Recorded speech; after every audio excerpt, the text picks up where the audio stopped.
You have questions? We have answers. Welcome to the Therapist Question Box with your host, Miss Lindsay Schiss.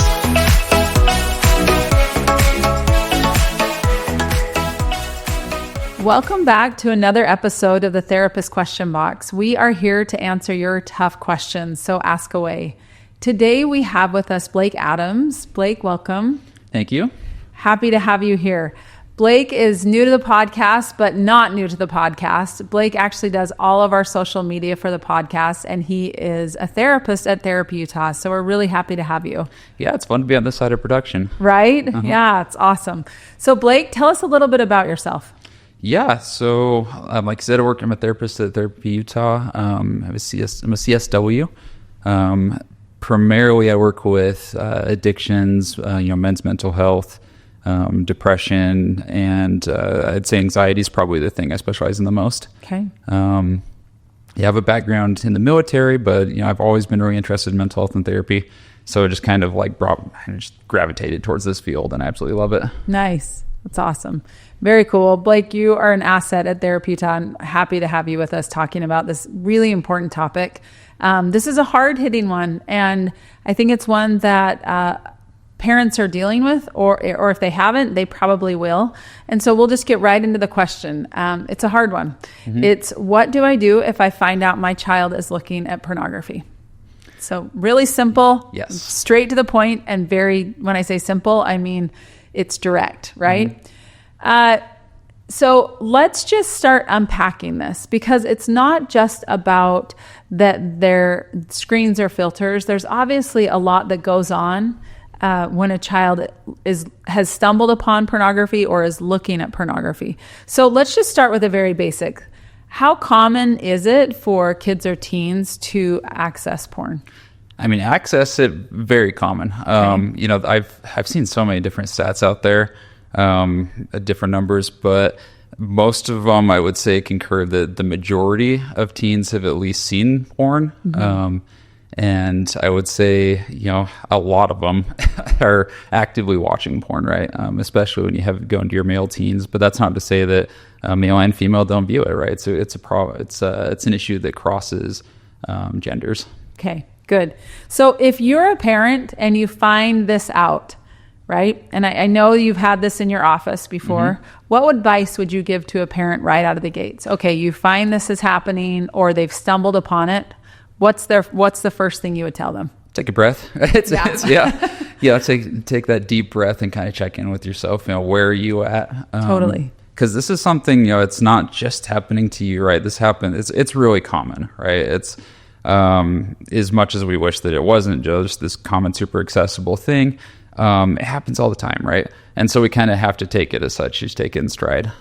Gosh, but when you say that, I think it is so hard, because it feels, I would imagine, so scary for a parent mm-hmm. to know that this is happening, because it feels so threatening, right? Mm-hmm. So what you're saying is just take a moment to regulate yourself before kind of panicking. Yeah. What I'm hearing. Regulate yourself and really create that separation, between the emotions that are coming up for you. Where's that feeling in your gut, that tightness in your chest, right?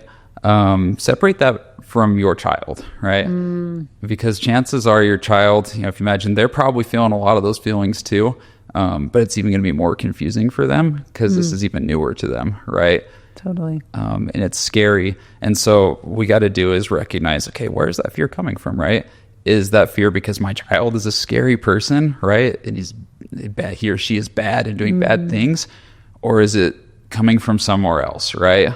And we make that distinction between where that's coming from in the child, and you're going to be set up for a much better conversation. But what if the parent is really scared? Like, what if the truth is they are scared, right? I would imagine that is a very typical feeling, like to be really scared. But what you're saying is just separate that fear from the child. Yeah. Is that what I'm hearing? Absolutely. Well, I'll talk about, so a lot of the time, when parents do find this out, they'll be like, well, let's set up a therapy appointment. Let's get them in, meet with a therapist. I think that's a great thing, especially if your therapist is someone who has a good understanding of how to work with it, right? Yeah. And help the child.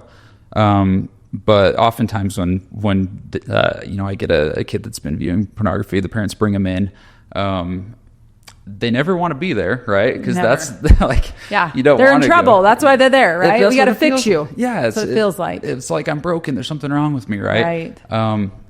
So first thing I'll do, oftentimes, is I just draw this chart on the board, right? And it's 0 to 100, 0 being, fine, good, 100 being absolutely worst, most horrible thing possible, right? And we just start. I'm like, okay, where would you put holding hands? Okay. A lot of people are like, I don't know. Maybe it's a 5, maybe it's a 40, right? I've seen that. Kind of go, okay, kissing, all right? It's a little higher, making out. So you're doing 0 is like what you think's acceptable. 100 is what you don't think is acceptable. Yep. Is that what we're talking what about? Is bad? I keep it really simple terms, right? What is Okay. the worst thing possible? In right? terms of like sexual relationships or just intimate relationships. Just anything really, yeah. We Okay. kind of just, there's a scale of what is okay and what is horrible, right? Okay. We just keep it at that simple With level. relationships though, or are you doing it in general? Okay. In Okay. general. Anything. Mhm. Okay. Good. Yep. And we work our way up, and we go to making out. Okay, making out, that might be a 70, right? Like some touching, like genital regions. That's getting higher. Okay. We talk about we throw pornography out there. Oftentimes, sometimes we see 75. A lot of the time, I'm seeing it at 99 to 100. Wow. Right. And then I ask like premarital sex. Same place, 99 to 100. Okay. And then I throw out rape, murder, genocide, right? And oftentimes there's this kind of like moment where that client kind of has a pause, and it's like, well, I don't really have anywhere else to go with that. I can't go any higher, right? And even worse off is you have instances where there's not wheels turning, right? Where, and this really does happen as an adult, you might be like, no way. But there are instances where, that client, that child is like not making a distinction between viewing pornography and something is like murder or rape. And to me as a therapist, like it's eye-opening, but it's also heartbreaking to sort of see that. Does that change their response when you say murder or rape next to pornography? Does that change where they maybe put it on the scale? Oftentimes they'll kind of go back and reevaluate, and they will change it. Yes. Yeah. Those are usually for me, that's very optimistic if they can make that distinction. But also really eye-opening to realize how problematic these children that come into the office often feel it is. Like they feel like it is as bad as it could be, right? They feel like they're a murderer, right? And that's the level we're working at. So kind of to bring this full circle is a parent recognizing, okay, if I feel bad, my child's also going to feel a lot of confusion and a lot of guilt around this, right? I think that is what is so confusing about pornography is your mind knows it's bad, but somehow what does it do? The body says, oh, wait a minute, this is great. So it's this very confusing things, right? For kids to go through. And I think trying to understand that, like, wait a minute, this is actually meant to try to get you, like your body is responding. That's actually what it's meant to do. You're not crazy. This is actually exactly what it's meant to do. But here's the problem, right? Trying to help educate them, because I'm sure, like you said, it is very confusing. Oh yeah, it's scary. I always say, like, when you're going to a conversation like this as a parent, don't treat it like the Super Bowl, right?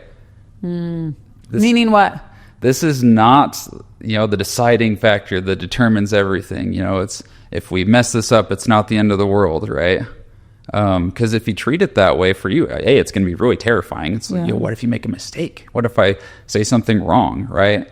What could happen for my child, right? If we go into it with the Super Bowl mentality, we put all this like weight and gravity on it. Child's going to feel that too. And what we're gonna do in that conversation, just like if you were playing football and you came into a game feeling unprepared and terrified, we're gonna fail, or we're gonna mess up, right? Yes. So it doesn't need to be the Super Bowl. No one ever said it had to be. Let's just make this a practice game. If you're confused about it, if you have questions, you can go into that conversation, tell your child, hey, like, this is kind of scary and confusing for me too, right?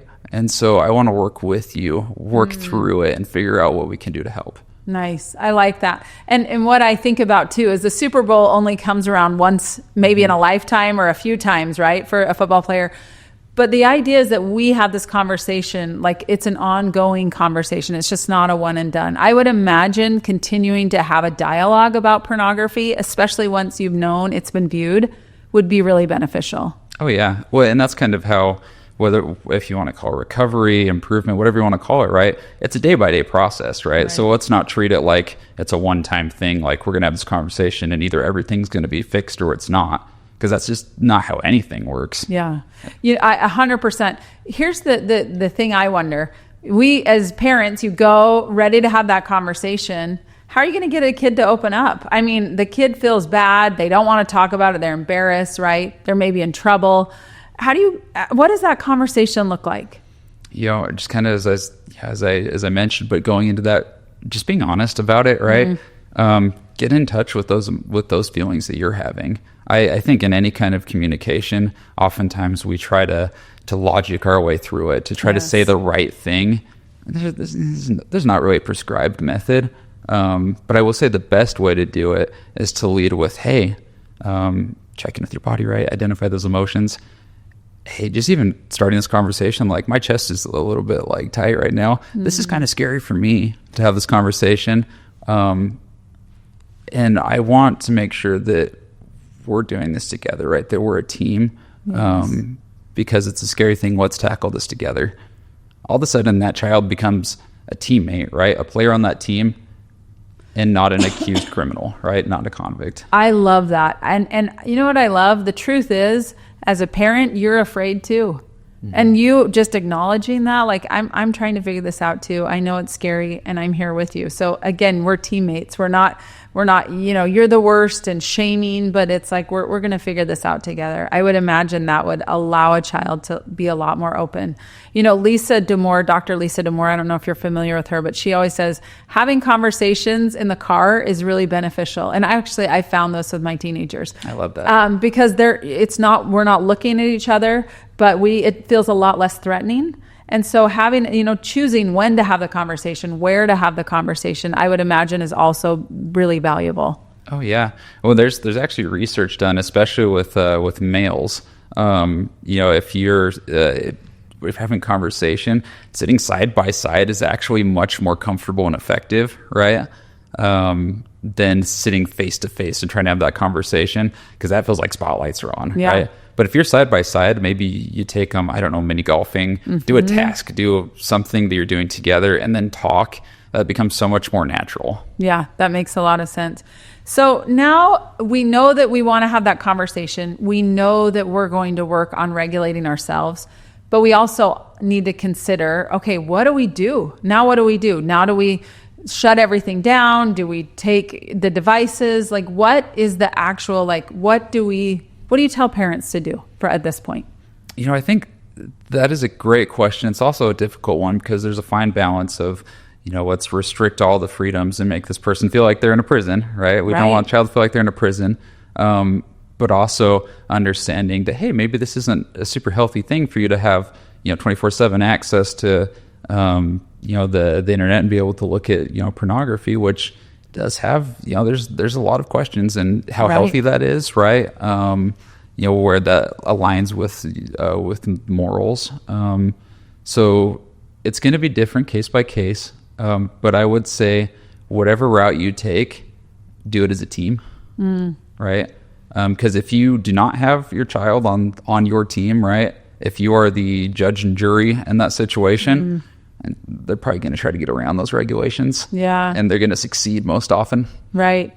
I think helping our children know that we're on their team is really important. I was having a conversation with my teenager last week, and I said to him, hey, I am on your team. I am Team Brit all day long. And honestly, it was interesting because the dynamic changed a little bit. It was like, oh, really? You're not against me. And I think sometimes it can feel that way. It's you versus me versus, no, actually, I'm with you. I'm on your team. I'm all day on your team. That reminder feels very different. Like, let's do this together. If this is something that we know is a problem, let's do it together. Let's figure out together what this can look like. I love that idea. And I think also helping a teen understand why. Like, why is it problematic? And when you are thinking about talking to a child or a teenager about why it's problematic, what would you tell them? Yeah. So I think that is, it's a tough question because it's going to vary person to person, right? Okay. Because there, of course, is that moral, maybe there's a religious aspect of it. So of course you're trying to align that to someone's, moral perspective. Right. But beyond that, just understanding that, within pornography itself, there are a lot of things that are potentially harmful, right? You get in and you're seeing, these things acted out, like sexual acts. And if this is only information you're getting about those things, maybe you're seeing violence, right? A really violent approach to sex. And that's what you know about sex. Unrealistic things, right? And so there's always that risk of viewing sex as this, very unrealistic, out of touch act. But then objectifying the people within, the pornography, and how does that translate to your relationships outside, right? Absolutely. All of that I think is helpful to really just talk about why it's not okay, right? And again, what I said earlier, I think it's so important to remember, like, it's confusing because in their mind they know it's not okay, but it turns them on. There's something exciting about it. So it feels very confusing, right? And, I do think as you were talking, I thought, there's violence when you see it acted out that way, but also there's an addictive quality to it, right? And anything that becomes an addiction can definitely become problematic. Yeah. And I wonder about this, Blake. Do you ever talk to them about what's going on for them? Because it's one thing to stumble across it, but it's a whole different thing to be seeking it out. And if we're seeking it out, is there something missing in this child's life that we really need to attend to? Absolutely. I think this is a two-part answer. So I will answer once and I will do my best to come back to the second part. But I think really understanding the concept of addiction is probably the most important part in this. It's a not super well understood concept. I think we're getting better at it as a society. There's a really good study, and if you haven't seen it, I would hope most people are aware of it. If you haven't, go look it up, go learn about it. It's called Rat Park. Have you heard of this? So good, yeah. Yes. All right. And so the concept, for those of you who haven't seen it, those of our listeners, is that these researchers, they took a rat and they put it in a cage by itself. They put 2 bottles of water on the side of the cage. One of those bottles, good, clean, normal water. The other bottle, water laced with cocaine. Okay, we got these 2 bottles, right? Rat in a cage by itself. What do you like? Naturally, what do you think? Which bottle is that rat going to choose? Probably the one laced with cocaine. Yep. Yeah, they would choose the cocaine water, right? The addiction develops, right? So the researchers, they go and they repeat this experiment, except this time, same setup with the cage, same bottles of water, one normal, one with cocaine. This time they put some toys and a bunch of other rats in the cage. What happens differently, Lindsay, I do know. Yeah. Yeah, they didn't reach for the cocaine water anymore. Yeah. They actually went for the regular water. And interestingly, sometimes they would sip from the cocaine water, but they didn't develop an addiction to it. And ultimately, they just I don't need this. And they just go to the normal water, right? So what that tells us is the presence of cocaine water. And if we substitute that with pornography, right? The presence of pornography is not what incites addiction. Right. It's so important. It's the lack of connection. Lack of connection. In fact, I was just talking to a youth group about that yesterday and saying it's the opposite of addiction. What is it? And immediately people think sobriety, right? Mm-hmm. Like, okay, not acting out, not viewing pornography in this case.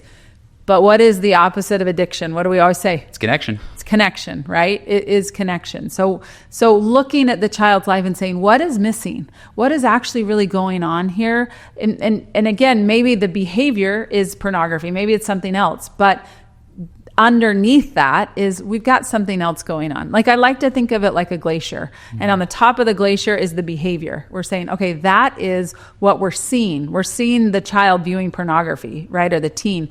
But underneath it, what is really going on? And is it lack of connection? Is it self-esteem? Is it worth issues? What is going on underneath that we really need to get to the bottom of? Absolutely. Yeah. And it's understanding. I've heard it said that that the addictive behavior is not the problem. It's the solution, and that's the problem.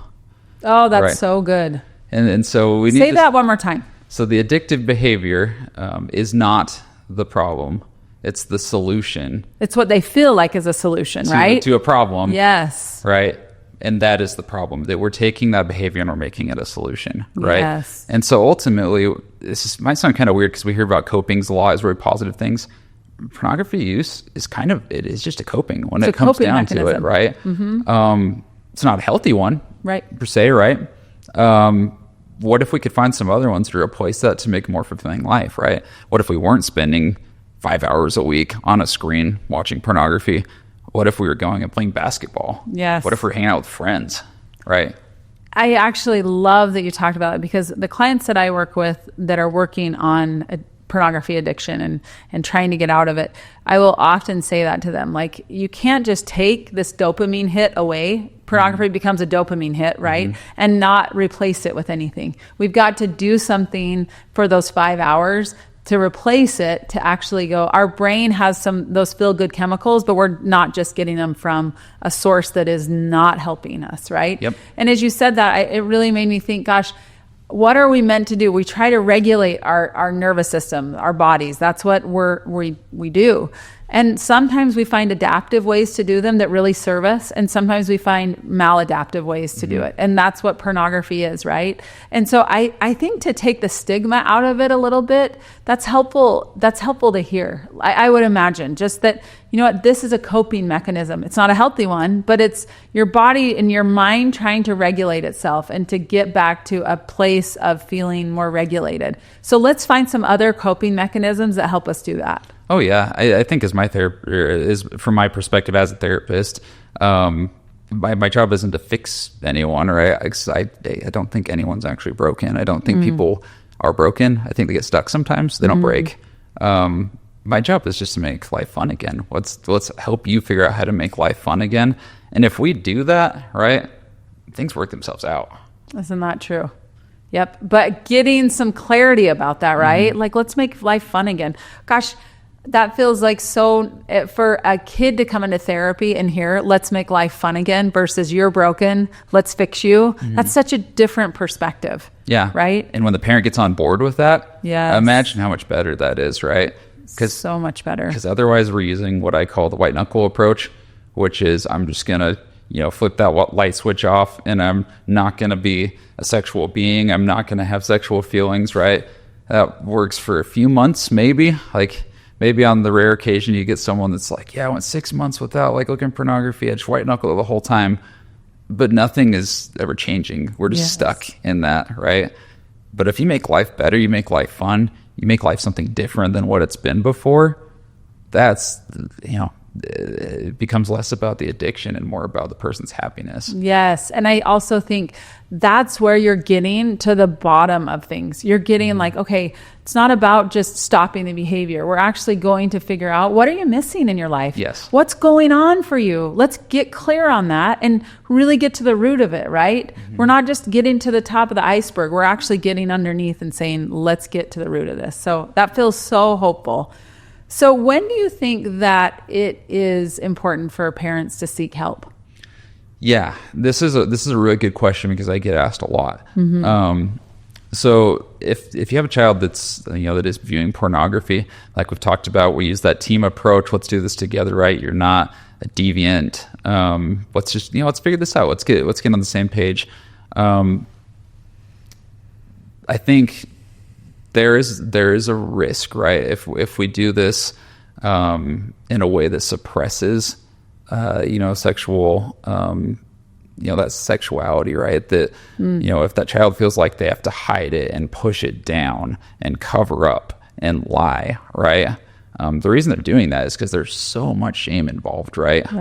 So when those things start to happen, right, when there's so much lying and shame, and there's just an inability, it feels like, to talk about it because it's such a dark thing, taboo thing that I don't want to touch and talk about, you can get into some water that I think can be really harmful, right? So pornography use in itself obviously has some things that are, maybe not super healthy about it, right? Maybe, ethically definitely questionable. But hiding it and not talking about it, you can get into some dangerous things, right? Like you're sending, formerly known as sexting, right? Like sending nude pictures. You get on TikTok, like for Snapchat, I guess, and you're having, conversations back and forth. Oh, we're running into some legal issues, right? Yes. So obviously we're going to be careful with that, but I'd say the second we kind of stray into more dangerous behavior, dangerous activities, that's when I start to look at, okay, like maybe we start to think about getting more help. Yeah, that makes a lot of sense. And, I also think, the opposite is true. How do we, as, parents and caregivers, how do we maybe get on top of it before it's a problem? Is it even possible? Can we, it feels sometimes like, okay, the internet is here, kids have devices. Is this just going to be inevitable, or how do we get on top of it? Is there anything proactive parents can do as well? Learn to talk, right? Have open dialogue. If your child views you as a person to go to as support, no matter what comes up, right, you're going to be that safe person for them. Yeah. When it comes down to it, it's all about connection, creating a relationship that you can connect with your child in, no matter what they do, right? No matter what happens. Totally. It's that unconditional love. If they know they can come to you, that's going to make the world a difference. Yeah. It goes back to the relationship and connection, right? If there's connection between the parent and child, you're far more likely to have an open dialogue if the child sees it or if it becomes a problem, right? And then to know how to be their teammate alongside. And so I keep thinking the pornography usage is really a symptom of something bigger going on, right? And also the relationship and the connection is really the cure. And I'm not saying the filters, like all those things are really valuable. However, at the end of the day, what I'm hearing is connection and relationship is really what is at the heart of this. Yeah. Let your kid know, I love you. I'm here for you. Let's figure this out. And no matter what, you love them. Yeah. No matter what they've done, you're there for them. Yeah, because they're feeling, if something comes up, if they've made a mistake, maybe it could be a really out there thing, or maybe it's kind of simple, but they're feeling terrible, right? If they're brave enough to come to you and tell you that says a lot about your relationships with them, right? So true. So foster that environment, and your child is going to love you for forever, and they're going to know you're their person. Yeah, you're on their team, no matter what, all day long, every day on their team. It's a big deal. This is really beneficial, Blake. I really appreciated this conversation, and I think it will be really valuable for a lot of parents because I do think there's such fear around it for parents. And again, I think the accessibility for a lot of parents, it was so different than it is now. And so it is so scary, and trying to understand, it's almost like, it's just pervasive, and we know it's it's everywhere. But getting really clear about what we can do, because sometimes I think it feels like, oh, we're powerless. What can you do as a parent?